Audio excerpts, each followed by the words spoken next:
Okay, so tank P measuring 40 cm by 24 cm by 36 cm, the height, it is 5/6 filled with water. The water over here is then poured into another tank until it is full.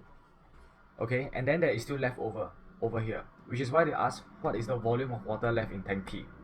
In order to find out the volume of water left in tank P, first we must find out the total volume of water that's actually inside, and then the total capacity of this.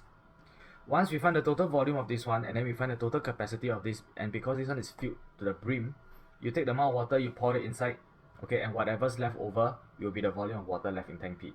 Which means total volume of water here minus total capacity of tank Q will give you the final answer, which is what is the total volume of water left in tank P. Now, they mentioned that this tank P is this by this by this and is 5/6 filled with water.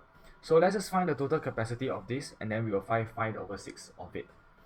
Okay, so let's just go ahead and do capacity of P. That will give us 40 multiplied by 24 multiplied by 36, because that is the formula if you want to find the volume of a cuboid, which is length times breadth times height. So 40 multiplied by 24 multiplied by 36, that will give us 34,560 cm cube. Okay, since they said that out of this total capacity, it is 5/6 filled with water. So what do we do? So over here, right, will be amount of water in P, and that will give us 5/6 of this one.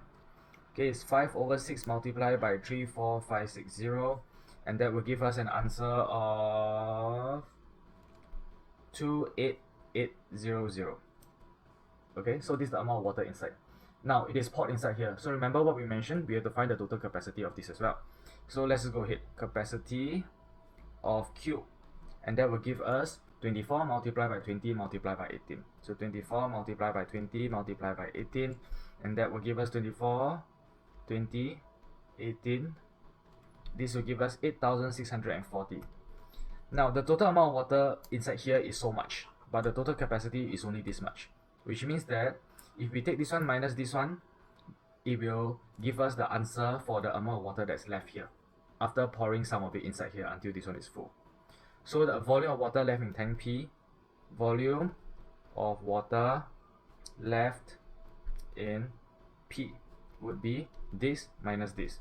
So it's 28,800 minus 8,640, and that will give us 20160 cm cube of water. Alright, so for parents who are watching this, remember, right, to always rationalize the question with them first. Bring them through the thought process, okay? And possibly, if they are good enough, right, do not tell them what to do. Tell them what do they think they should be doing in order to find the answer. Let them strategize, just like how I strategize with you all. So once they have already strategized it, all these are what we call problem solving skills. They need to develop all these problem solving skills so that they can tackle questions by themselves in the future with greater confidence. Alright, done.